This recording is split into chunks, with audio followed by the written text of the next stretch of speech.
What's up, everybody? Welcome into Tom Curran's Patriots Talk podcast. Phil Perry, Tom Curran, getting ready for Super Bowl 60. We are relentlessly upbeat. We got a heck of a pod, don't we? We do. It's me, it's Phil, it's Chris Sims. It's the sights and sounds of media night as the Patriots and Seahawks ready themselves for Super Bowl 60. We're going to break it down, but first, enjoy those sights and sounds that I mentioned just a moment ago. Yeah, feeling great. Yeah, feeling good. Was out there today. Got an extra day of work in for practice this day, and then from there, looking forward to get back out there the next couple days. Yeah, I'm feeling good. I'll be just fine. I threw a good bit. I threw as much as I would in normal practice, and felt great. And looking forward to getting back out there in the Wednesday and Thursday for practice again, and Friday, and get ready to get a normal week of prep. Turn the corner. I think turn the corner. Landing on the flight. Felt good from the flight, and thrown out there today. I think it's turned the corner, and really had no doubt in being 100% for the game. This is a Super Bowl. We get 2 weeks to prepare for it.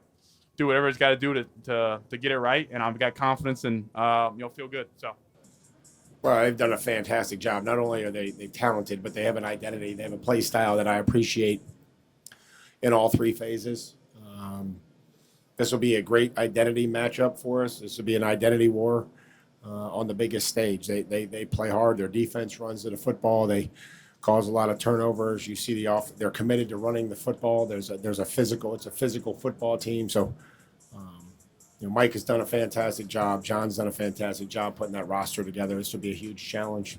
What have I learned about myself as a player and as a leader? I do a lot of self-evaluation as far as my emotions. When I say I got a passion for the game, I try not to be a distraction when it comes to passion. I feel like the younger you are, you kind of get caught up in just oneself and what you want and how you are and how much time you put in. But I said a long time ago, the game don't care how much time you put in. Nobody cares how much time you put in. You put that time in for yourself.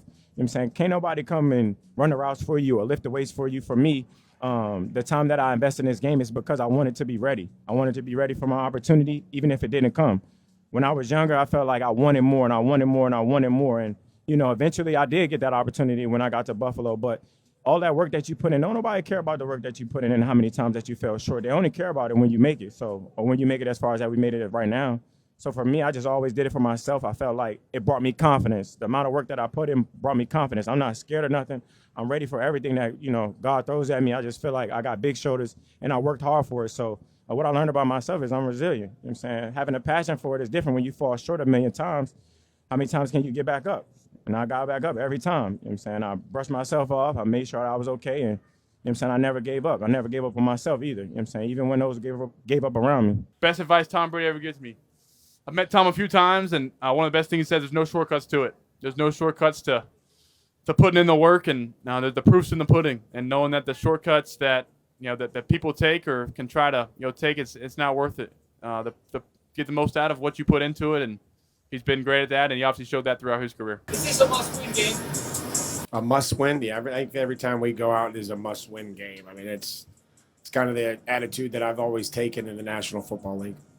All right, you saw that there. A lot of grab-assery over there at the media night. But, Phil, you and I, we like to get down to brass tacks, as it were. And that's T-A-C-K-S, not T-A-X. Phil, you feel this game will be dictated by the defense. Explain yourself. Well, listen, you get two of the best in the league. And Seattle's might be the best in football when it comes to what they do on that side of the ball with Mike McDonald as their play caller. Tremendous scheme. I talked to an NFC offensive coordinator recently, Tom, who told me this is the best defense in football, and it's not particularly close. He mentioned Houston as maybe being more talented, but it's the combination of the talent that the Seahawks have with the scheme of their head coach that makes them really formidable. And the Patriots on the other side, if they're going to win this game, it will be because they're able to bother Sam Darnold. And Sam Darnold has a turnover, which he has tended to have over the course of this season. Although he's had a great season, he has given it to the other team. And Can I give the stat? I think the Patriots might be able to do that. Go ahead. Give me the stat. 14 picks, 11 fumbles. That is tied for third and tied for first, respectively. Back to you. That, to me, will be the crux of what decides this game. It might simply come down to which quarterback turns it over or turns it over more. I'm envisioning a low-scoring game as we stand here today, relatively early in the week still. Well, Phil, I enjoy your content, and I enjoy what you told the people, but you're wrong. The key to the game are the getaway sticks of Drake May. Yeah, it's his legs. Take a look at some of these numbers. And we're going to compare him and Sam Darnold. It's not a fair comparison, but we'll do it anyway. because we're trying to make a point. Sam Darnold this year, 35 for 95, 35 carries, 95 yards, 10 first downs. Drake May, 103 carries, 450 yards. 38 times he's lugged that pigskin and moved the chains. Meanwhile, on 3rd and 10 plus, I've been hammering this all season long because it's absurd, a ridiculous number. This is the Patriots' conversion on 3rd and 10 to 15 passing. 16 for 42, 38% of the time they're converting. Meanwhile, Seattle, and you're not supposed to convert 3rd and 10 to 15. And Seattle isn't. 6 for 34 for 18%. When I look at this matchup and the deficiencies the Patriots might have offensively in terms of going up against one of the best defenses in the league, what really puts the thumb on the scale for the Patriots offensively and their team in general is being able to extend drives, and the best way for them to do that through this season at times has been the legs of Drake May. And this is why I'm going to be the one right now who's relentlessly upbeat and not you. I think our points can work together in conjunction, because if Drake May is scrambling around, that to me would represent somewhat of a deficiency in what is otherwise a very efficient Seahawks defense. They love to rush with 4, but they also love to, Tom, use games and stunts up front. So they're looping their defensive tackles, their defensive ends around each other to create confusion for the offensive line and generate pressure, which they're great at doing. But the other thing that can happen when you run those types of plays is sometimes those rush lanes for the quarterback don't end up getting covered.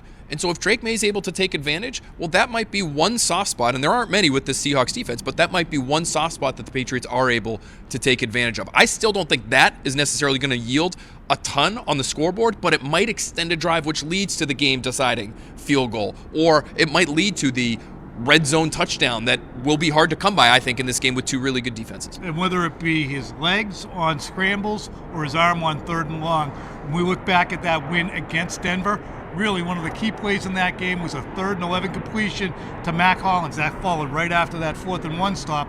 Patriots were backed up. They didn't get off their end zone. They were going to be in a position where Denver was going to get the ball in favorable field position.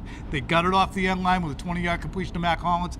They punted. Soon thereafter, Jarrett Stidham threw up all over the front of his uniform, and the Patriots won the football game. Hence, we're here, they're not. Enough said. Okay, early in the week, how strong do you believe is the sentiment and prevalent that the Seattle Seahawks are the better football team? I think it's very strong. They're 4.5-point favorites. That line really hasn't moved at all since we've heard a little bit more about, Drake May's injury, and I think that's probably reflective of reality, which is it shouldn't, I don't think, at this point, impact him all that much in the game, although we'll see. But 4.5 points in the Super Bowl is still a relatively significant favorite. And this is a team that has been, like the Patriots, near the top of the league, Tom, in a lot of different categories. 2 very well-balanced teams here on paper, but the Patriots have this thing on paper that everyone still holds against them, which is the strength of schedule. And so you look at that, whereas you look at the Seahawks' strength of schedule, and it is much stronger. It's one of the top 5 in football because of playing in the NFC West. And that, to me, is the tipping point here. And it's why I think most national observers are leaning toward Seattle winning this football game. Seattle has had a harder road. Interestingly, Seattle is actually number 1 in the league in point differential. So they've played a harder schedule than the Patriots, and they have beaten teams by more total points than the Patriots, but the Patriots are second in the NFL in point differential. Meanwhile, as the week goes along, we continue to monitor the situation with Drake May's shoulder closely and more breathlessly or calmly as we see what his participation is. I think one of the interesting stories is where these 2 franchises are headed. And for the Patriots, Phil, I look at them, and this reminds me of 2001, 2011. Those are teams that got to the Super Bowl unexpectedly, but this one in 2025 seems primed for this not to just be a one and done. I'd be surprised if they're not here again in the next 5 years, and I also would not be surprised if they're here multiple times in the next 5 years. Okay, let me take your question and your topic and throw it back at you with a question. Are you, Tom Curran, Willing. undervaluing the Tom Brady-led Patriots in the aughts? That team made 4 Super Bowls in 10 years. And did they have the same road to go through to? That's the second part of my question. Peyton Manning obviously loomed in the AFC. Right now in the AFC, you have Patrick Mahomes, you have Josh Allen, you have some other teams that feel like they're lurking. Is Jacksonville going to turn into like something that. with Trevor Lawrence? Is it a more difficult road now compared to then? And are you somehow I know you're not trying to do that, but I have to be the one to ask the question. Are we looking at those early aughts Patriots and saying too much by saying, well, they might be able to do something similar here? So am I besmirching? You besmirching the initial Patriots dynasty with Tom Brady and Bill Belichick. These guys could do what those guys did. What's the big deal? No, I'm not saying they're going to be necessarily as good as a Vince Wilfork, Mike Vrabel, Ty Law, Richard Seymour, Matt Light, Mike Vrabel, Teddy Bruschi, Asante Samuel when he pops up there. I mean, great. Rodney Harrison. I'm not just getting warmed up. That team was more talented. That's why it's a horse of a different color in 2001. That team had a Pro Bowl quarterback. It had all first round picks like Damian Woody all over the place. This team is still germinating. It's still just popping out of the ground, and you can look around the AFC, and there is no Peyton Manning, and there is no Pittsburgh with Ben Roethlisberger and Bill Cowher, and there's no Tennessee with Steve McNair. There are those teams that are in disrepair. Pittsburgh's in disrepair. Baltimore's in disrepair. Buffalo's in disrepair. All three of those teams hired new head coaches. Kansas City's in a reboot. They went 6-11. Patrick Mahomes is brilliant, but I just think the quarterbacks are better now. I think it's a little tougher. You're not wrong, Phil. I think it's a little tougher. And if I had to play devil's advocate to my devil's advocate, I would say, to your point, in some ways it's almost more encouraging that this team in 2025 with the Patriots might not be as purely talented as that 0-1 team. Because they're going to get better. They're going to get more. That's my point. That's why over the next 5 years, the Patriots are going to have $42 million of cap space for this coming year to re-sign, to newly sign, and to re-up some of their best players. They have 12 draft picks. They have the stability in the coaching staff, which I think is one of the most important aspects of this team's future success. Josh McDaniels probably not itching to go anywhere right now. I look at this defense this year, and you compare it to that team's defense in 0-1, and I don't know if the talent player for player is there, but the high-end talent, I mean, Christian Gonzalez, star. Milton Williams right now is a star. They do have, in certain corners of this roster, talent that would play on and star on that team in 0-1. Yep. But it is, you're right, probably the depth of championship-level players is probably greater on that team than this one. I think the quality of the league was better then. You are right to say this is the golden age of quarterbacks, but I think the quality of play from team to team, whether it's the Ravens, who were still a bloodthirsty defense, or the Steelers, who were brilliant at that time, or as I mentioned, the Titans, plenty of teams were good. Okay, that's a good synopsis there. Plenty of teams. Good, they were good teams. Plenty of teams were good. Sure. And I'll actually amplify my point by saying that 2011 team, they got to the Super Bowl with Danny Woodhead and Ben Jarvis Green Ellis as their main running backs. Their main wide receiver that year was supposed to be Ocho. That didn't happen. Ended up being Deion Branch and Kimbrell Tompkins. Well, Wes Welker was on that team still. Oh, well, he could play. He could play well now. Yeah. But that team was getting better. It had Chung. It had Mayo. It had Wilfork still. It had Gonzalez. Ninkovich. Excuse me, not Gonzalez. It had Hernandez. It had Gronkowski, Ninkovich, all over the place. So that team was on the uptick, and it got to the Super Bowl earlier than you expect, and then they added multiple Super Bowl visits in 14, 16, 17, and 18. All right. Coming up after the break, we have Chris Sims. What up, gang? Welcome back in. Tom Curran's Patriots Talk podcast rolls on. Phil is out, but in comes Chris Sims, and then afterwards I'll say goodbye to you. Ladies and gentlemen, it's the great Chris Sims, one of the great left-handed quarterbacks out of the University of Texas that I ever saw. I had him destined for excellence, but a ruptured spleen. I ruined your prediction. Your ruptured spleen, right? Yeah, that had to kill. They had to replace it? Well, there's no transplant? replacing. It's gone. It's nothing there. And yeah, it wasn't. It was more than ruptured. They brought my wife in to say bye to me, right? So they weren't sure. I lost 9 pints of blood. You only have 14 in your body, right? So I was at that point. It was on a bed. I can remember the surgeon looking over me and eating an apple. And I remember being like, do whatever you got to do. Get the machete out, open me up, because I can't breathe. And I was on my way out, yeah. This took a massive turn, ladies and gentlemen. And I'm not. What's up? Super Bowl 60. No, Here we I'm go. not gonna let this thing go. So this happened when you were with Tampa, right? Tampa And playing. you were hurtling into the end zone. Well, that would. I had already heard it. I played. It happened on the second drive of the game. Do you know how? I was throwing the ball, and somebody flashed, and I went to pump, and then I was going to throw it out of bounds, and the big Chris Jenkins, defensive tackle, hit me from Carolina? behind, and then Thomas Davis put his helmet right here as I was extended like this, and Where's that was your it. spleen on your body? It's like right here. Yeah. Right. So then I played the rest of the game. I took a lot of hits. That was a really good defense, as you know. I believe I ruptured it. You know, they say a hematoma probably formed to kind of slow the blooding, but then I took some big hits, and I think it became free-flowing blood. So now I have the blood in my abdomen. I went on a hard 2 late in the third quarter, and as I was underneath the center going, blue 85, the curtains were going down. And thank God my left guard jumped offside when I went, hut, because I was like, man, I'm going to have to just turn around and hold the ball out. Like, I can't see. I took a knee. I went and got an IV. They gave me an IV. So they thought you were exhausted or Well, I dehydrated? didn't know what it was. You don't know. Sure, I mean, I've been no. complaining since the first Of course. quarter. I'm thinking, did I break a rib? Do I have a Yeah. rib puncturing a lung? Like, you're not thinking internal organs, right? Right. That's not what. I mean, it's blood, so Yeah, so it's all. And so I come back in. Lead us to what I think is going to be our game-winning drive to win the game. And what's his name? Gosh, I'm going to blank on the field goal kicker, but he made like a 58-yard field goal to beat for us them. at time. John Casey? John Casey. I think it was John Casey. Exactly right. Right. It's crazy. And then you went directly to the hospital. I have You a picture in of Jake Delhomme, right, looking at me on the field after the game, and his face, his head is cockeyed, and he goes, "Are you okay? You don't look right." Dead and white. I'm white as a ghost, right? And they took me right to the hospital. I mean, put me in a CAT scan, and once the CAT scan got down to my pelvis area and gotten through my abdomen, they ran out of the room and they're like, "Oh, Chris, it's bad. Like, you're going into surgery like any minute." And then, like I said, they brought my wife in because they weren't sure, and that was it, right? And I'm here. Lucky you.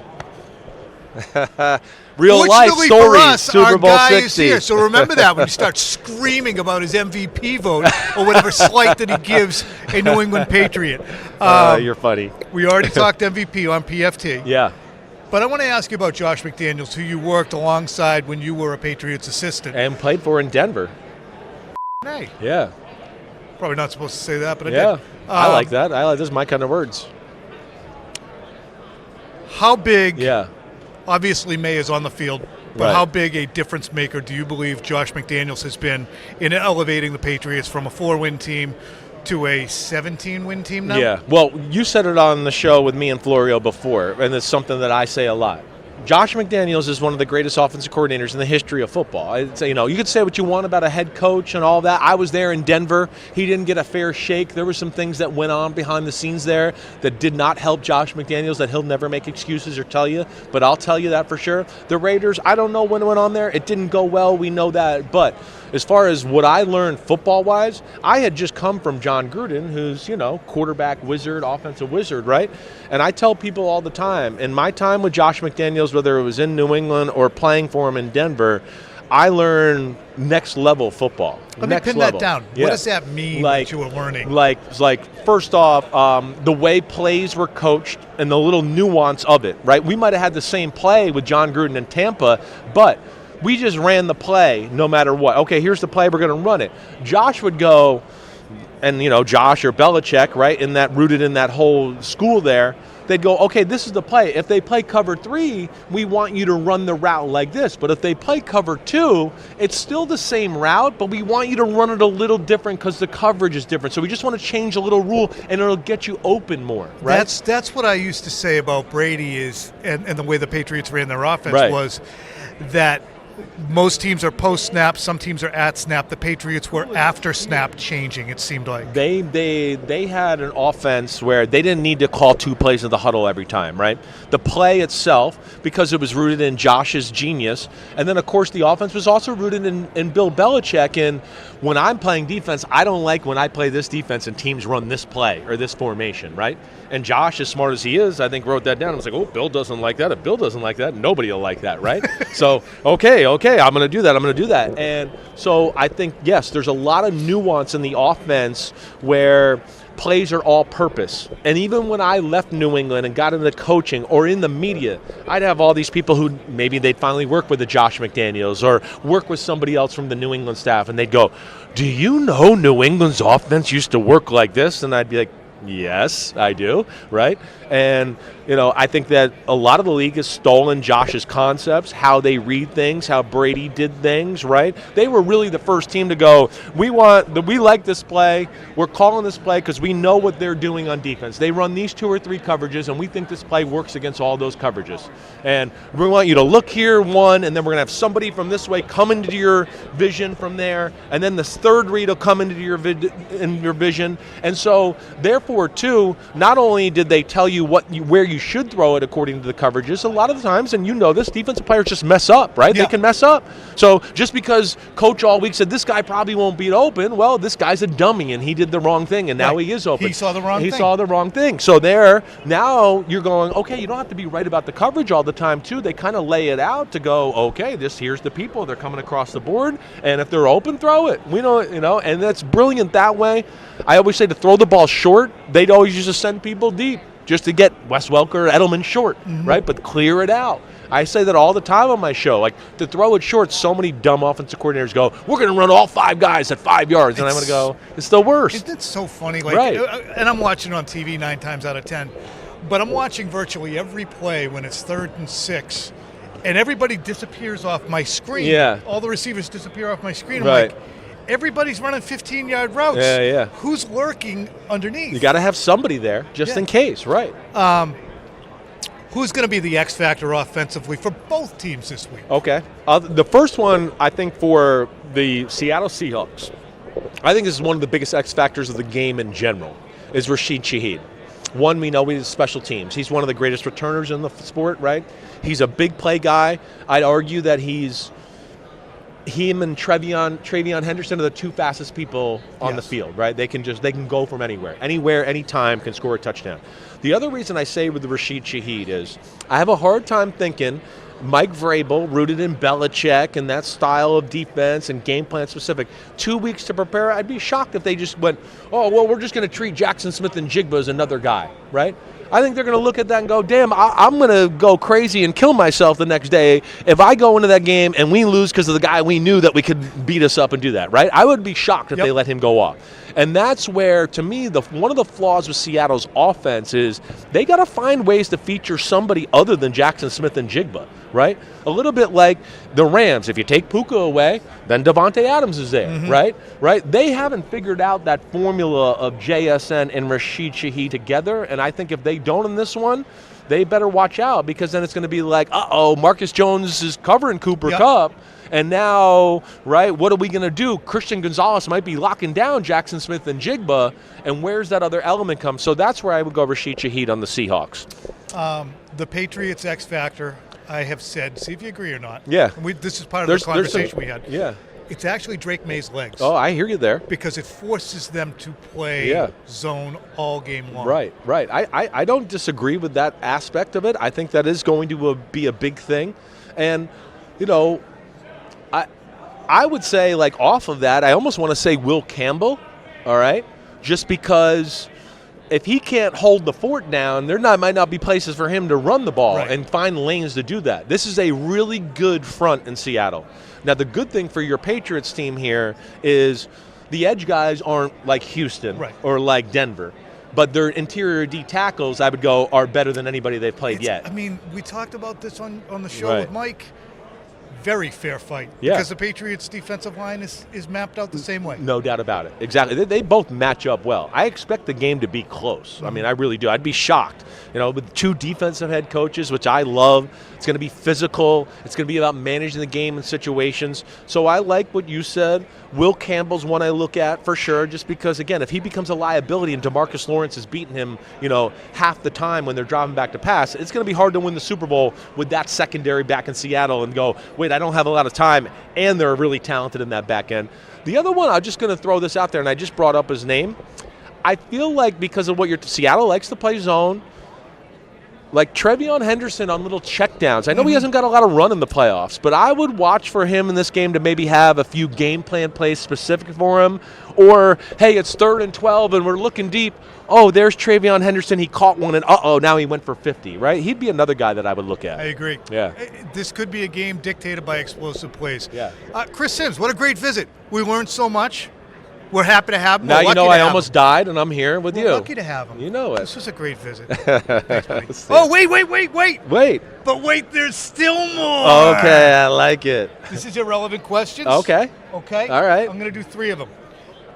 First irrelevant question, Yeah. Chris. What snack are you getting from the vending machine? Oh, well, none. I'm not getting anything from the vending machine. I mean, I'm just not. I mean, it's not happening, okay? But, like, snacks, I like snacks. I get a case of the munchies a lot during the week, if you know what I mean, all right? During nighttime when the night's over and my day's over, yeah. So relaxed. Everybody knows that. But, you know, like, I'm always a sucker still for Oreo cookies, Okay. right? I mean, yeah. That or peanut butter cups, if that's in there, I'm all over it.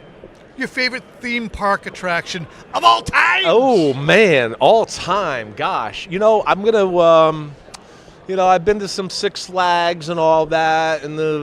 Man, Space Mountain at Disney World? Okay. I mean, I don't know. When I was little, that was like, what? We're in the dark riding we're in space, and, man, this thing's taking crazy turns to Space Mountain, man. I liked Buzz Lightyear. I like the Buzz Lightyear I haven't ride been 'cause that you get to one shoot. yet. I Yeah. haven't been on that yet. Yeah, but that was when my kids were young. Yeah. And this is the last one, and I think we already know what it is because we've already had it related to us. What's your favorite comeback story? Well, I'm not going to say the Chris mine. Sims Yeah.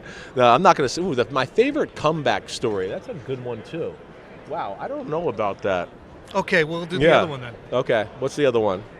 That's a nuanced one. I got to think about that. Okay. I would say really right on the top of my brain would be John Elway losing 3 Super Bowls and then coming to one in the Green Bay, right? And winning that one. That was special. He is somehow still underrated. I agree, right? Just- Right. People, the new age doesn't realize how freaky John Elway was. Probably Drake May and John Elway are quite similar. There's- Although, guys, just watch it one time on YouTube.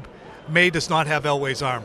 Nobody has nobody Elway's does. arm. That's a top 3 arm all time. Last one, though, Yeah. and I got a different one for Okay, you than cool. this other irrelevant question.